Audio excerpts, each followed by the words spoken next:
সৰ্বজন পৰম মংগল কৰ্ণে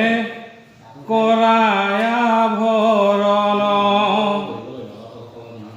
যদি বোলা তজুই উপ দেখে কোন কাজ ইহাৰ উত্তৰতেৱে শুনা সমৰাজ পূৰ্বতয় আমাক ব্ৰহ্মা দেৱে নিয়োজিলা সমস্ত প্ৰজাৰ শাস্তা কৰিয়া পাতিলা প্ৰজাপালিবাক প্ৰতি থাপিলাই আমাক যাক যেন অনুৰূপ জীৱিকা দিৱাক আৰু মহাধৰ্ম উপ দেশৰ নিদানে আমাক নিযুক্ত কৰি লন্ত বিদ্যমানে বিশেষত নৃপতিৰ এহি নিজ ধৰ্ম লোকক নিয়মে সিজে ৰাজাৰ স্বধৰ্ম তেৱে তুষ্ট হুন্ত হৰি জগত ঈশ্বৰ যাৰ তুষ্ট ভৈলে নাহি অসাধ্য লোকৰ যত কিছু মনোৰথ প্ৰজাৰ মিলয় ভুৱে অনুদিনে সবে সন্তোষ হৃদয় ৰাজা ভহিলে যদি নেদে ধৰ্মই উপদেশ লবে কৰচয় মাত্ৰ দিয়া নানা ক্লেশাল পাতকতেৱে নৃপতি ভুঞ্জয় অল্পকালে ৰাজ্য পদ তাৰ নষ্ট হয় হে ৰাম এতেকে লাগয় মোৰ হিত চিন্তিবাক হেন জানি এৰিউক অসুয়াই আমাক এহিহে প্ৰজাৰ ধৰ্ম বেদৰো বিদিত পালিবে ৰাজাৰ আজ্ঞা সুয়া শুদ্ধ চিত হে ৰাম হেন জানি কৰিউক আমাৰ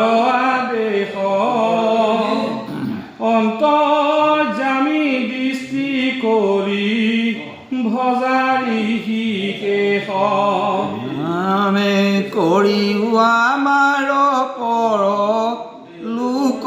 উপকাৰ প্ৰজা ভৈলে হৈ পুত্ৰ সমান প্ৰজাৰ পুত্ৰ ভৈলে লাগে পিণ্ড দিবা কবা পৰ মূৰ পিণ্ড দান হুৱে ভজিলে ঈশ্বৰ যত ধৰ্ম কৰ্ম কৰা কৃষ্ণ তয় অৰ্পণ তেবে অপয়াসে সিজি এক প্ৰয়োজন কৰাই অনুগ্ৰহ মূৰ পালিও বচন সাৱধানে শুনা দেৱ পিতৃ ঋষিগণ এইটো মহাধৰ্মৰ মহিমা বিপৰীত একেবাৰে হুৱে তিনি জন শুদ্ধ চিত হে ৰাম জীৱা কহে জীৱা শুনে জীৱাই আনন্দিত তিনি সমান ফল শাস্ত্ৰৰ বিদিত যদি বোলানো হিতো শাস্ত্ৰৰ সন্মত বেনৰ কালত কিয় নাছিলৈ মত নকৰিলে কৰ্ম ঈশ্বৰত সমৰ্পণ নভজিল বেন বিনে দেৱ নাৰায়ণ সৰ্বকালে জানো ৰাজা ঈশ্বৰ লোকৰ নিপতিত পৰে নাহি শাস্তা স্বতন্ত্ৰ হে ৰাম বেননিপতিৰ ইটো সন্মত পূৰ্বৰ এৱে কেন ভিন শান্তা দেখুৱা লোকৰ ইহাৰ উত্তৰতে বে শুনা সৰ্বলোক চিত স্থিৰ কৰি পাছে মনে গুণিওক যদি নুহি কন্ত হৰি প্ৰলুক ঈশ্বৰ তেৱে কেনে বিচিত্ৰ পঞ্চ সংসাৰৰ অতো মহাভোগী স্বৰ্গ ভোগ সুখৈ বঞ্চৈ কেহো মহাদৰিদ্ৰে ন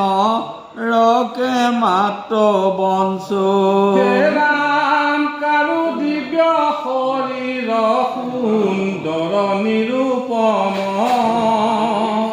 কেহো মহাপুৰুষগণ ধৰ্ব ৰাজা সম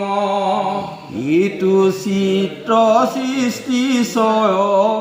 ঈশ্বৰ নিমান সৰ্ববাদী সিদ্ধ চাৰি বেদত প্ৰমাণ হে ৰাম আৰু শুনিও মহা মহন্ত সন্মত যিটো আৰাধয় প্ৰতি প্ৰলুক নাথত স্বয়ম্ভুৱ মনু টানে পুত্ৰ প্ৰিয়ৱত ধুৰ্বৰ জনক সৰ্ব সাধুৰ সন্মত মহাভাগৱত ধ্ৰুৱ ৰাজাৰ নন্দন পঞ্চবৰিষতে জাত তুষ্ট নাৰায়ণ মোৰ পিতামহ যিটো অং মহাৰাজ ব্ৰহ্মা হৰয় আদিয়ানো দেৱতা সমাজ হে ৰাম বলি প্ৰহ্লাদক আদি আনু নানা দৈত নভজে ঈশ্বৰ হেন নাহি কেহু কৈত জ্ঞানো যত চৰাচৰ গন্ধৰ্ব কিন্নৰ এসমবাৰো মতে হৰি আচন্ত ঈশ্বৰ তেন্তে কৰ্ম ফল দাতা সবে জগতৰ তেহে অন্তৰ্যামী দেৱ সমস্তে জীৱৰ ধৰ্ম অৰ্থ কাম মুখ্য চাৰি প্ৰয়োজন তান্ত বিনে নাহি আৰ ইহাৰ কাৰণ কেৱলে বিষ্ণুৰ নাহি বেন ব্যতিৰেক অধম দুৰ্জন মূৰ্খ দাম্ভিক প্ৰত্যেক বেদ পথ বিৰোধক ধৰ্ম বিনাশক তান্ত বিনে ন মানিবে কোনে ঈশ্বৰক ৰাম যদি বাবুলিবা তান বিষম ভজন ইহাৰ সিদ্ধান্ত তেন্তে শুনা সৰ্বজন যাহাৰ চৰণ আৰা ধন মাত্ৰ কত এৰাঐ পুৰুষে সংসাৰৰ তাপ যত কোটি জনমৰো দুছে বাসনা মনৰ অনুদিনে ভকতিবাৰ হয় পুৰুষৰ যেন গংগা দেৱী ঈশ্বৰৰ পদুদক কৰন্ত পবিত্ৰ স্থানে তীত কুলক কৃষ্ণৰ ভজন শ্ৰদ্ধা কৰৈ সেহি নয় পাছে বিষয়ত বীৰ কতি মিলায় আমি কৃষ্ণৰ চৰণ ছত্ৰ কৰ আশ্ৰয় পুনৰূপী সংসাৰৰ তাপে নপাৱয় তুমি সবে আপোনাৰ স্বধৰ্ম আচৰি কায় বাক্য মনে ভজিও কদেৱ হৰি যদি বা বুলিবা ব্ৰহ্মা হৰৰ আৰাধ্য সামান্যৰ নুহি কন্ত ঈশ্বৰ সুসাধ্য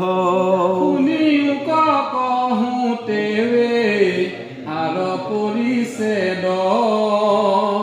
ঈশ্বৰৰ নাহি চুত বৰহে নভেদ নাহি তান সপক্ষ বিপক্ষ নিৰপেক্ষ তৃতীয় কালৰ কথা সদায় প্ৰত্যক্ষ মায়া বিৰু মায়া তান নাহি অবিদিত হেন জানি ভজা সবে শুয়া সাহিত নিবিচাৰে তান সেৱা কুল ধৰ্ম জাতি যেনে তেনে মাত্ৰ তান কৰো কভুকুতি হেন হৰি ভকতি কৰিও সৰ্বলোক অকপতে ভজা সবে অবিদ্যা গুচুক বিচাৰতো নাহি কিছু ঈশ্বৰত বিনে প্ৰপঞ্চ কৰিয়া কহোঁ শুনা ভিনে ভিনে কাল দেশ মনয় আত্মা পঞ্চ মহাভূত নানা দ্ৰব্যময় যজ্ঞ জাগয় অদভূত একাদশ ইন্দ্ৰিয় তাহান দেৱগণ নানা মন্ত্ৰ চয়ৱানু বেদৰ লক্ষণ পূৰ্বৰ বাসনা যত অদৃষ্ট সহিতে সতৰ যত মতি নিগুণ এহি মতে সবে মিলি নানাবিধ শৰীৰ জীৱৰ ঈশ্বৰত বিনে নোহে কেহোঁ স্বতন্তৰ সম মস্তকে নিয়ম কৰন্ত ঋষিকেশ আপুনিও হন্ত সেই জীৱত প্ৰৱেশ ভজনৰয় অনুৰূপে দেন্ত কৰ্ম ফল যতে প্ৰপঞ্চ মানে হৰিকে সকল যেন উচ্চ নিচ মহা